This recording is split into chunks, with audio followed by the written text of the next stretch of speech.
Hello, everybody, and good morning. Welcome to the Top Producer Show.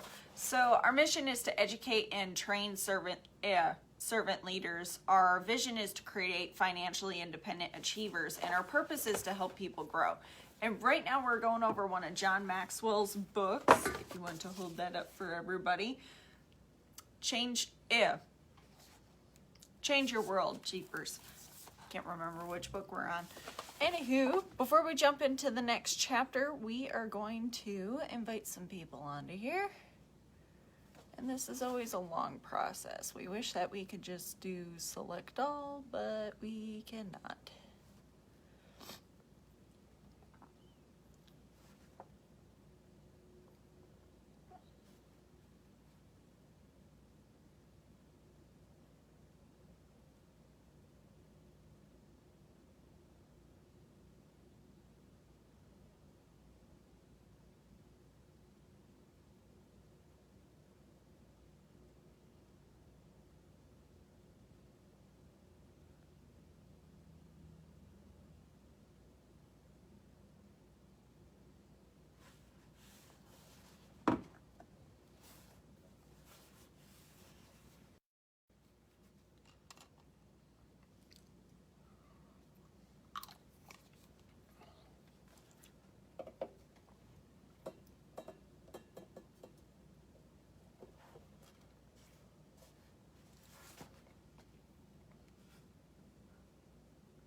Here we go.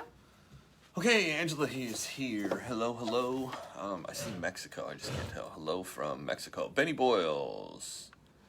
Oh, Angela's from Cozumel. Oh, so cool. So here we go. Let's all get on the same page. This is chapter 4 of Change Your World. If you want to go fast, go alone. If you want to go far, go together. That's an African proverb. So what is this all about? It says, why people rally around a cause. In previous chapters, we wrote about people working together always to accomplish more than individuals who labor alone. When they come together, they create a movement, and it can be powerful. Why does this happen? Well, first of all, they're seeking connection with others. You have to realize people want to work together, as crazy as that sounds. Especially right now, because everybody's like, oh, stay at home and, online. Obviously, we're online, but we're online every day. To do this, but people still want to get together. We were able to open up a live event, and as soon as we opened up a live event, people were like, thank goodness. I really think, and one of the people said this, they're like, I just came out because I wanted to see people. It is a natural human instinct to want to connect. People seek out connection with others in many different ways. They go to bars, they go to gyms, they join clubs, sports teams, fantasies, football leagues. They desire a sense of community, which begins with people. So it's one of the basic human needs. If you look at Maslow's law, you have at the bottom basics: food, water, shelter, sex. Those are basic human needs across the world. Doesn't matter what background, what race, what age. Then the next one up, you have safety and security. People desire safety and security. This is where your comfort zone kicks in. It's basically, your basic human instinct that surrounds everything. That's like, this is what it should be to be safe. This is why people don't venture outside of a 50-mile radius of their house, which is unfortunate too. Also creates a lot of ignorance. Dave Roeder is here. Those two things aren't connected at all, by the way. Ignorance and Dave Roeder. I said that. Ignorance and Dave Roeder's here. And no, it's not what I meant. So the third is belonging. Belonging is community, and that's exactly what he's talking about. So if you look at Maslow's law, basics, safety, security, and belonging. Belonging is what he's talking about here. They are seeking connection with other people. They want to be part of something bigger than themselves. Human beings always reach and search for meaning. So people, are searching for some worthy goal, and that's where, you get to the fourth hierarchy of basic human needs, which is ego. The ability to do something, accomplish something, be something. Another way to put it is significance. People are looking for significance. Awareness Month, the Awareness Month, he was talking about the ASL challenge, I believe. Yeah, why would people want to cover bracelets identifying cause? Does dress in pink for breast cancer, Awareness Month, get doused by an ice bucket, or give to an organization they believe in? When enough people who share the same values and their desires to make a difference and join together, the movement is born. They want to receive value from giving. So the inevitable return to give to others long enough and we receive more than we give. Love, when you love people deeply enough and love returns to us tenfold, lift people up, and we get to be basically lifted together. So the more you give, the more you do, the more you help people, the more it affects and you want to do more. So he talks about significant steps. He said, desire, I want to add value to others. Question, how can I add value? Community, I know people who add value to others. Observation, I see how people add value. Joining, I can help add value. Equipping, I know how to add value. Action, I'm adding value to others. Feedback, they tell me that I'm adding value to them. Fulfillment, I am content when I'm adding value to others. Motivation, I want to keep adding value. Sharing, let's add value to one another. Growing, let's find ways to add value. Changing, adding value to others is changing me. And then receiving, those who add value to have multiplied value back. So that's kind of what it's really about, is to be able to add value and help people out. Scott Deverell, how you doing? Why some attempts at moments don't move? You know, what is the thing that stops people from getting this going and getting it moving? Number one, lack of unity. And he kind of talks about, you know, he's got some examples here, but basically,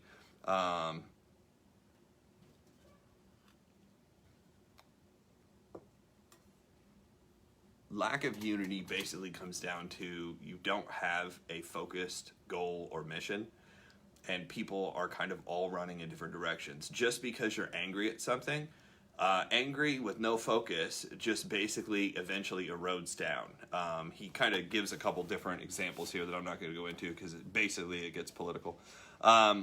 Absence of a positive goal. Absence of a positive goal. So, you know, number one, you have no idea what the purpose is of what you're doing. Number two, absence of a goal. A goal is really like your mission or your vision. Your vision is a destination at a certain moment in time. Your purpose is why you're doing something. So he's like, lack of unity, you don't have a common purpose. Lack of a common goal, you don't have, you know, exactly what the vision of what you're trying to accomplish. It's difficult to create focused agenda and build a moment when you're against something instead of for something. So you kind of all have to be on the same page. Inadequate leadership is the third thing. He says when we see the problem or injustice, author Seth Godin says, the easiest thing to do is react. The second easiest thing to do is respond. But the hardest thing to do is initiate. So the easiest thing is to react, which is what most people do. You know, something happens and they're like, blah, you know, I mean, Facebook's really good at this. Something happens and everybody wants to make a comment. This was affecting the movie industry greatly before the movie shut down, is because people would go into a movie and 5 minutes into the movie, people were tweeting and commenting and putting on Facebook, hey, this movie's great, or this movie sucks, or don't waste your money, don't waste your time.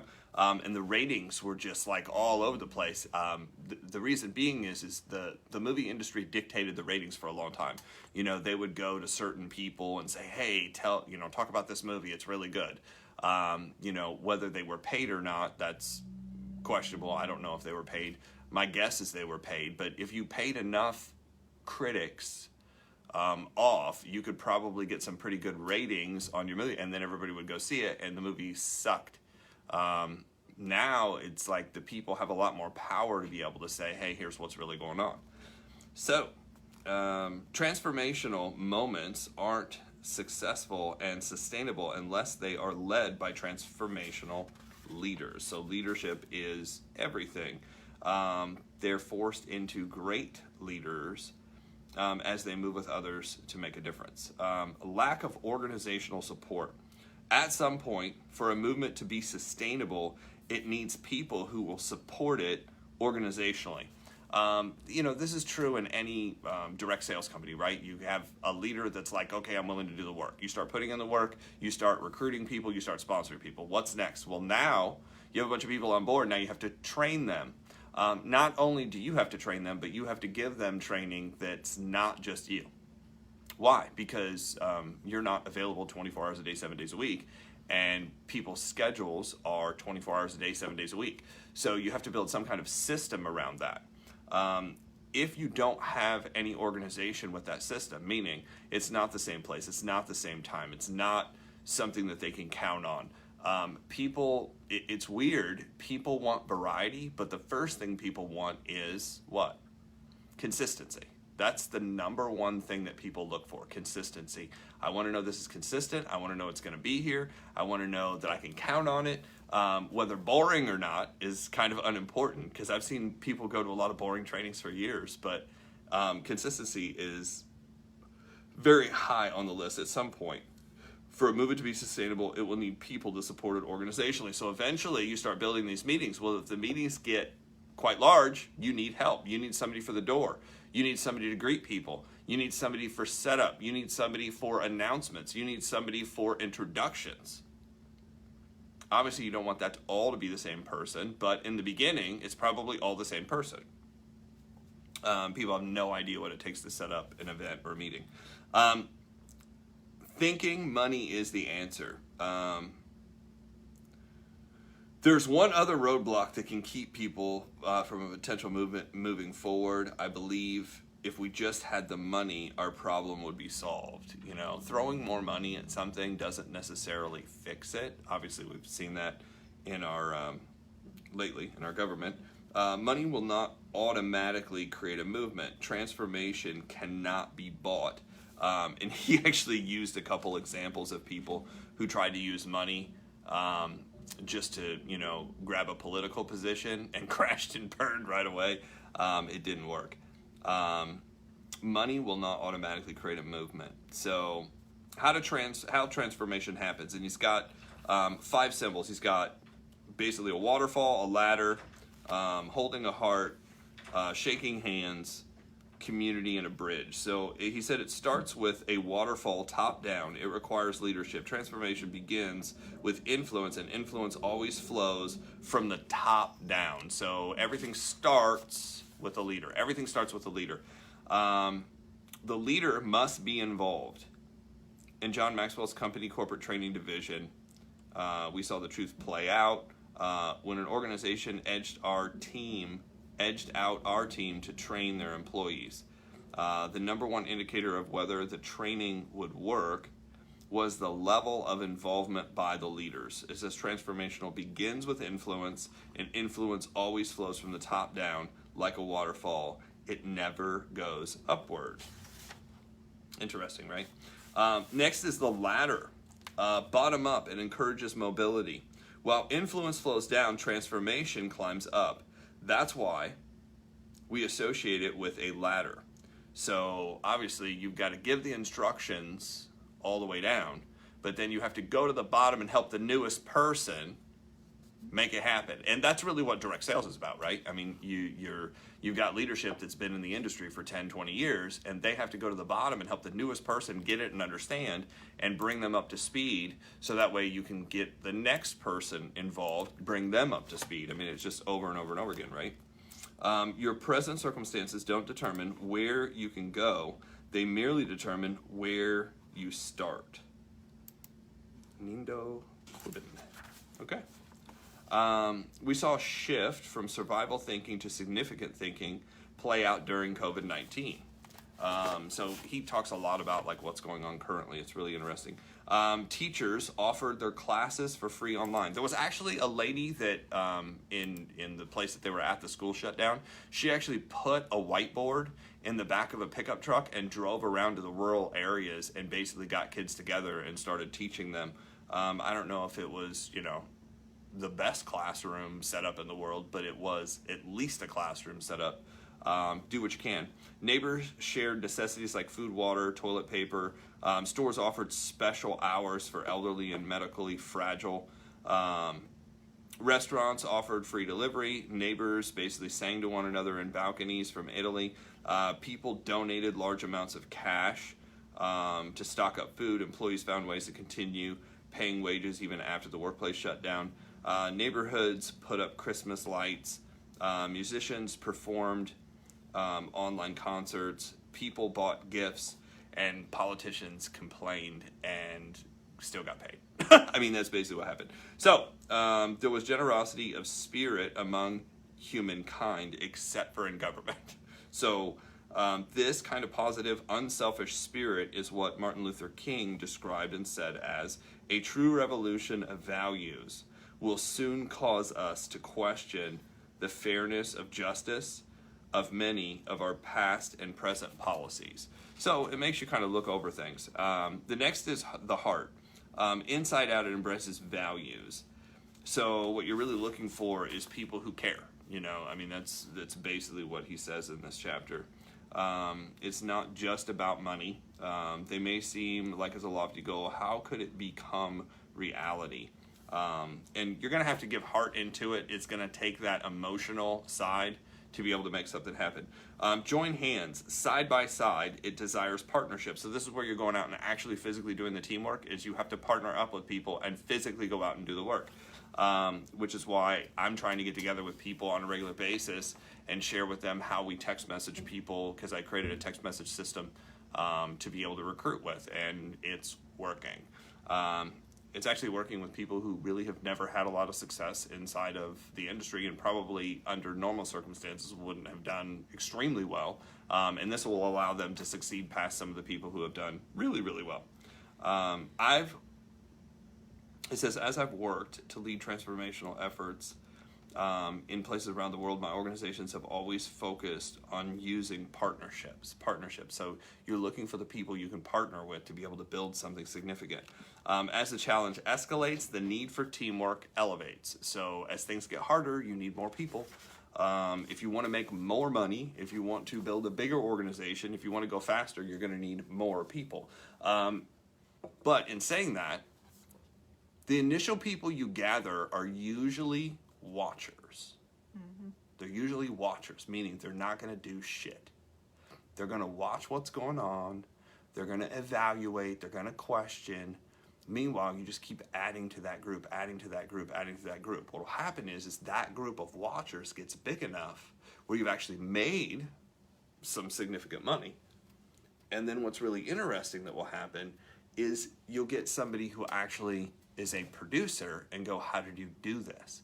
That's when you know it's coming. And you know what's coming is that's when momentum starts. You basically bring on a group of watchers, and a big group of watchers will produce somebody who can produce and say, I want to do what you just did. Now you have one producer on the team. How many people does it take? It's different for everybody, but I've typically found it somewhere between 25 and 100. Somewhere between 25 and 100, one person will pop up out of the group that's like, I want to do what you just did because I want to make what you just made, and I think I can do what you just did. Then you have to go out and get another 25 to 100 yourself as you go help this person, which is why I said if you really want to make, for sure work, go recruit 300 people. And that might seem like a gigantic number right now, but I'm watching this happen,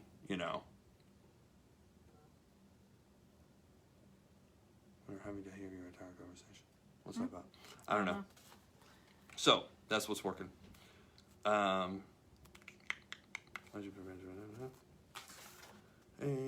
okay, so the table.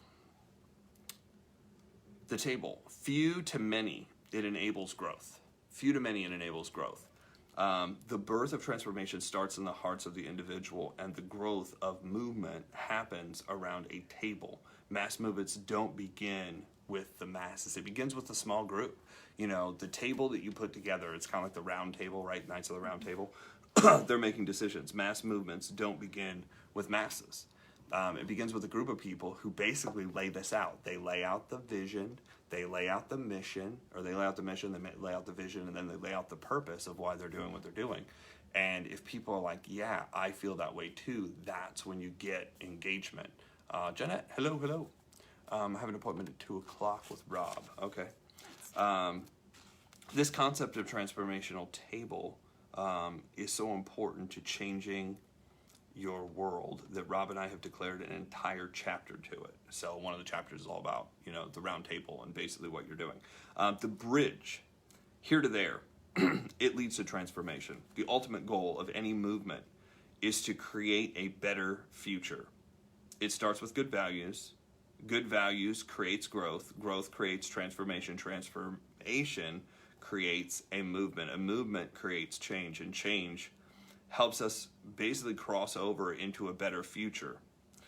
Each of the stages together forms a bridge from here to there. So you kind of have to have this stuff laid out and laid down the correct way if you expect something to grow and make things happen. We're actually experiencing some of this on a team because over time we've put some things together that finally started clicking, and people started seeing, oh, this is really working. This is really going to happen. This is going to happen for everyday average people. It's going to happen specifically for the people who really want it. And the structure's there finally. It took a while to figure it out, but now that it's happening, it's pretty obvious. It took seeing it. I had the privilege of working with some people who were able to build organizations into the millions of people around the world, and I watched them basically fill stadiums. Smaller stadiums at first, 6,500 people, then 8,500 people, then 15,000 people. The guys I learned from were filling stadiums of 60 to 100,000 people around the world, of course. So once I saw how that worked, what is the dynamic to get it to go like that? And, we're basically building the base now to be able to do that. And it's books like this, and it's trainings like Tony Robbins and Jim Rohn that have allowed us to kind of stay on track and keep this focus. So with that being said, that is this chapter. Tomorrow, which is Friday, the experience of the value of values. So we're going to talk about values tomorrow. All right. And if you guys haven't yet, you want to go to the Top Producer Show Facebook page, and you want to go join that page because each of these videos is going to be shared to there. Also to YouTube. So you want to go follow us on YouTube as well. So with that, that is what we have for today, and we will see you guys tomorrow.